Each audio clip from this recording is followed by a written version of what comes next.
Series की starting में हम एक बंदे को देखते हैं जो किसी के सामने घुटने टेके हुए होता है। उसके पीछे वाली लड़की कहती है, डैड आप ये क्या कर रहे हैं। इसके बाद हमें उन लोगों को दिखाया जाता है जिसके सामने वो बंदा घुटने टेके हुए था। जिसमें तुम इस पीली टट्टी को याद रखना, आगे के चैप्टर में ये लड़की काफी ज्यादा बवाल करने वाली है। और इसी के साथ में इसकी मोटी माँ होती है जो कहती है, उस लड़की ने मेरी बेटी पे हाथ उठाया, आखिर उसकी हिम्मत भी कैसे हुई मेरी बेटी को बुली करने की। जल्द से जल्द स्कूल वायलेंस कमेटी में इस लड़की का नाम दर्ज करो। इन जैसों का फ्यूचर बर्बाद हो जाए यही बेहतर होगा। उस बंदे के सामने एक गंजा आता है जो शायद से स्कूल का प्रिंसिपल होगा। तो प्रिंसिपल कहता है, जैसा कि आप देख रहे हो मिंजी की हैरी के साथ तीसरी फाइट है। तो मैं बता दूं तो हैरी उस पीली टट्टी का नाम है और मिंजी इस घुटने पर वाले बंदे के बेटी का हो सकता है। आप देख सकते हो कि हैरी के चोट कितने गंभीर हैं। बेहतर होगा कि आप मामला सुलझा लें। वैसे भी हैरी के डैड इस शहर में काफ़ी जाने माने व्यक्ति हैं। वो अपना पॉलिटिशियन करियर बनाए रखने की कोशिश कर रहे हैं। आप जोंग यून कॉरपोरेशन को तो जानते ही होंगे, इस सिटी के टॉप कंपनियों में से एक है। वो बंदा सिर झुकाए हुए मनी मन कहता है, मिंजी तुम्हारा डैड इसमें कुछ भी नहीं कर सकता है। आई एम सॉरी बेटा। और उन लोगों से कहता है, मेरी बेटी ने जो कुछ भी किया मैं आप सभी से माफ़ी चाहता हूँ। और उनसे कहता है, आई एम सॉरी। लेकिन वो उससे फिर भी कहती है, तुमने अपनी बेटी को अच्छे से परवरिश नहीं किया है, इसमें काफ़ी सारी खामियां हैं। वो बंदा कहता है, मैं आपसे माफ़ी चाहता हूँ अपनी बेटी को इस तरह परवरिश करने के लिए। मिंजिन कहती है, डैड नहीं। और उन सभी के सामने सिर झुकाते हुए कहता है, मैं आप सभी से माफ़ी मांगता हूँ।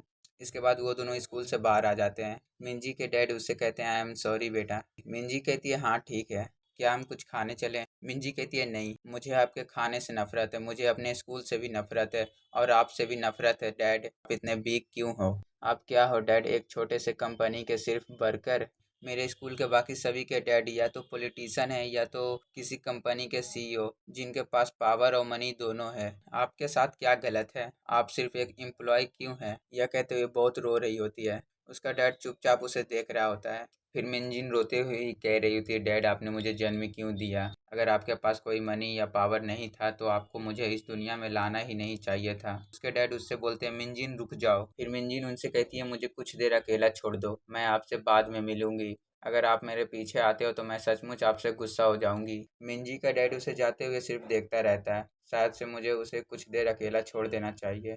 इसके कुछ देर बाद हम मिंजिन को देखते हैं जो जा रही थी, लेकिन उसके सामने हायरीन आ जाती है और उससे कहती है, हाउ ये तुम हो मिंजिन। मैंने अभी तक अपना हिसाब चुकता नहीं किया है, तुमने मुझे इसी तरह मारा था ना। और उसे चाटे पे चाटे मारने लगती है। उस समय तो तुम बहुत बहादुर बन रही थी, चलो अब मुझे मारो।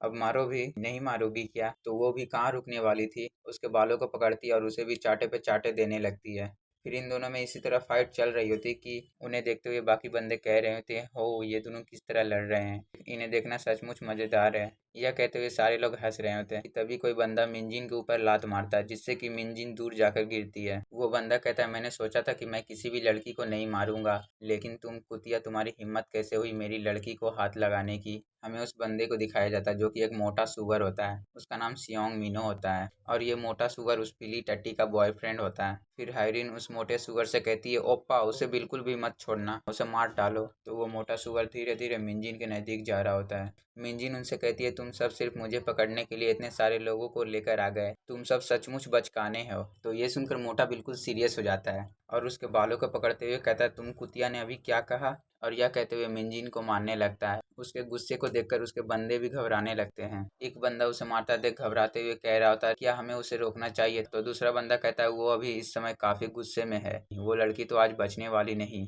इसके बाद हम हायरिन को देखते हैं जो सड़क से एक पत्थर उठाते हुए मिंजिन के ऊपर अटैक करने के लिए आती है और उसी पत्थर से मिंजिन के सर के ऊपर एक जोरदार हिट करती है, जिसका इम्पैक्ट इतना ज़्यादा होता है कि उसके सर से खून निकल जाता है और हिट लगने के बाद मिंजिन ज़मीन पर गिर जाती है। हायरिन भी उसे देख रही होती है। हम देखते हैं मिंजिन जहाँ पर गिरी होती है वहाँ का ज़मीन खून ही खून हो जाता है। बाकी बंदे कह रहे होते हैं, ओ माय गॉड, अब हम क्या करें, क्या वो मर गई, कोई 911 पर कॉल करो। जो सुनने के बाद मोटा का रंग ही उड़ जाता है। एक लड़की कह रही होती, क्या मैं पुलिस को कॉल करूं।